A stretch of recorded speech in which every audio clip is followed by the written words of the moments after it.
Feel great. It's a lot better feeling coming off a win than when you lose, especially winning before the bye week. Like that's huge. Then you just have all the momentum and you feel good just getting a little bit of a break. And we're working today, working tomorrow, but it's been good. It's been awesome. So How much does that help your confidence and then the whole team's confidence? I think it helps a lot. I think that win came at a great time. Obviously, we would have liked to win one of the other or a few of the other ones, but right before the bye week, I think, like I said, you get a lot of momentum going into it. You got a chance to get your bodies right. We got a lot of guys banged up, so we have, I guess, how long is that? Like 2 full weeks before we play again. So we got a lot of time, which we need. So it's perfect, and it just shows that no matter the situation, like we had some guys out, we can still find a way to win. So that's what it's all about, and to see that carry over, and for us to actually finish the game and pull it out, like I mean that's huge, and you have that confidence that if we prepare and we play 4 quarters, we'll be in a position to win, and we proved that we can do that, and just trying to do that moving forward. Over the bye week, how much time do you use just kind of relaxing and getting away from it, and then when do you flip the switch to Seattle? Yeah, I think especially maybe a little bit today, but especially tomorrow, you start on Seattle and you start looking at some stuff, but physically it's really like we'll kind of run around tomorrow and just loosen it up and make sure everything's good and light practice, but then after that is just taking time to get your body right. But mentally, I'm going to start on Seattle, but then I'm going to take a few days off and just kind of get away from it because, we're getting ready to go on, I guess, an 11-game stretch. I've never been a part of a season that long. So that's like a whole college season, and we've already played 6 games. So just getting prepared for that, and I think that'll be a big thing. It's just as much mental as it is physical. So just trying to make sure I'm ready to go on this run. And then I think we're in a great spot, though, with the guys and how we've prepared. And, I feel great about it. But, yeah, we'll start on Seattle today and tomorrow. And then everyone will be off the rest of the week. And guys will kind of do their own thing. A lot of the vets have their own routines that they do. But I think it's just making sure your body's ready to go, so you can't just lay around for 5 days. But you also got to take a break. So that's what I'm going to do. But just find the balance in that. How big was it to have a guy like Tyler Shatley in there? It was awesome to have a guy that can come in and he's always ready. A guy that's really durable too. Like he's not really ever, knock on wood, never hurt or anything like that, and just really smart. He's a guy that can come in and obviously like I said last week, Brandon's a great player and we obviously miss him, but Tyler is like I couldn't ask for anyone better to come in there and lead the guys up front. Really smart, make the calls. And just me and him communicating. I thought we communicated really well during the game. And Miami did a lot of different stuff that they threw at us that we weren't necessarily expecting. And the way we were able to adjust on the fly and really make in-game adjustments, I thought was great. And our communication was awesome. So super happy with the way he played and directed traffic up there. Was it funny to see the fan that ran on the field wearing a Shatley jersey? Yeah. Was it a Shatley jersey? I didn't even know. Oh my gosh, that's hilarious. Oh my, that was so weird. I thought it was like staged at first. Like how sometimes before games they do like the staged weird like whatever. I thought it was because everyone was just looking at this guy. Like the refs didn't know what to do. The security was like over by the wall. Like they didn't know what was going on. It's like the punter bowed up on him a little bit. Yeah, he was. I think Logan was kind of mad. No, but that was cool. Definitely, I'll remember that. It was weird. How do you feel you made the biggest jump from the last couple of weeks? You like what specific area of my game? Is that what you're asking? Yeah. I think a few different things. Obviously, I'm playing more consistent, taking care of the ball. I think is the biggest thing.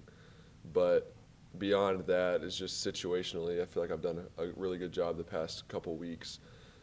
Even the one at the end of the game, like just stuff that I've learned from the first 5 games, and that like we had to execute perfectly to win that game against Miami, or at least we would have gone to overtime, and then we would have had a chance to win it in overtime. But to win it right there at the end, like you had to execute perfectly. We had 5 seconds left. All the stuff we've practiced, and to put that into play, you have a lot of confidence coming out of that. Like we executed the situation just like we wanted to, and made the game-winning field goal to end it. Like that's always the best feeling when it works out just the way you practice. And so that's huge. So I would say turnovers in situational football, I've gotten a lot better at, and I think I'm more accurate, giving our guys a chance.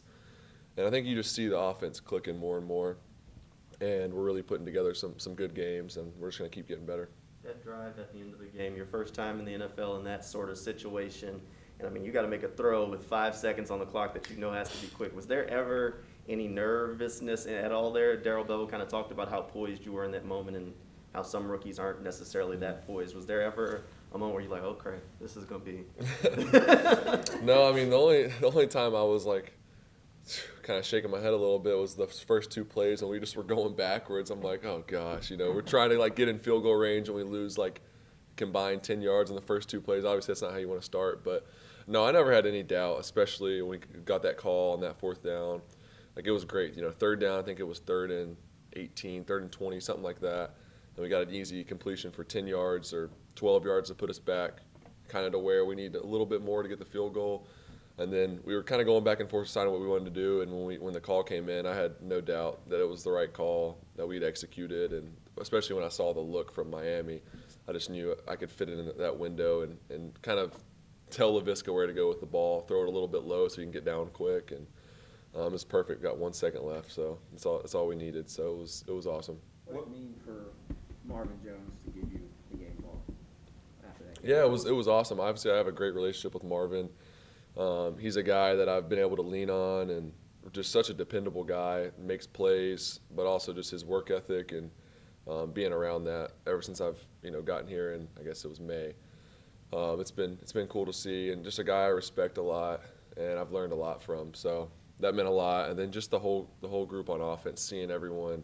Yes, a few of us had some big games, but seeing everyone contribute in key situations, LaVisca, Marvin, J-Rob, Ag, the whole O-line, Will Richardson had to come in and play guard.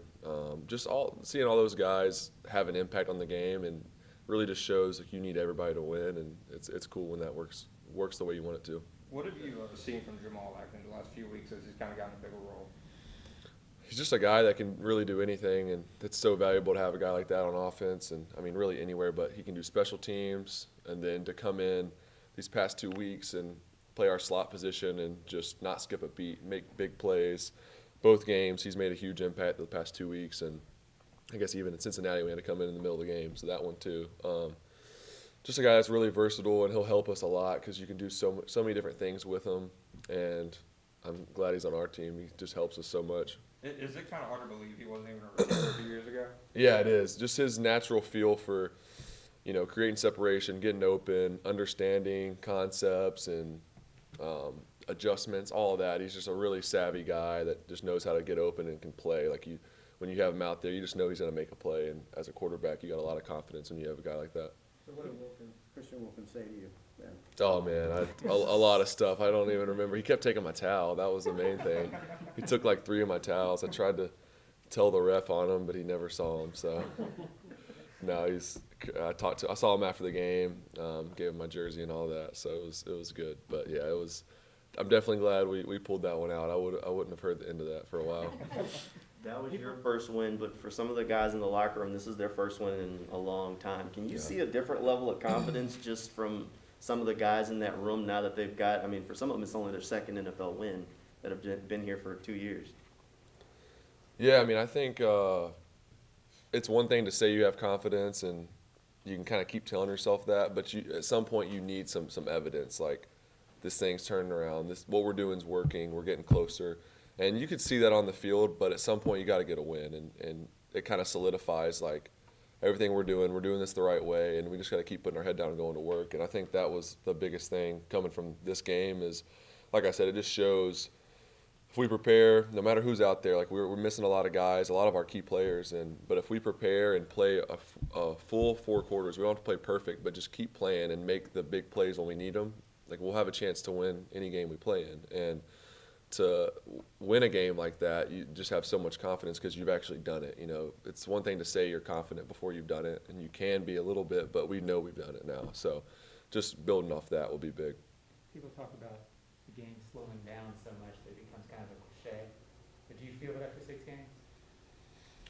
Yeah, I would say, I don't know if slowing down. Yeah, I guess you could say that's the term. I think it's just more you start to understand what defenses are doing because you see looks, but all these looks get recycled from team to team. They might do it a little bit different, but once you see all these different things, like you can always go back and remember, okay, I saw this week, and this is kind of how we adjusted, and you have that bank of just things that you've done to figure it out. So that's one thing. And then I think for me is just that's part of taking care of the ball too, is just seeing everything sooner and being able to put the ball in a safe spot and get the ball in our playmakers' hands. And I think that's what I've done a way better job of the past few weeks. Maybe not taking quite as many shots downfield. You're still going to mix some in, and you got to stretch the field, but also just getting the ball to our guys for 5 yards and letting them run for however many, making a play is huge. So our guys have done a great job. Thanks, Awesome. Trevor. Yeah, thank y'all.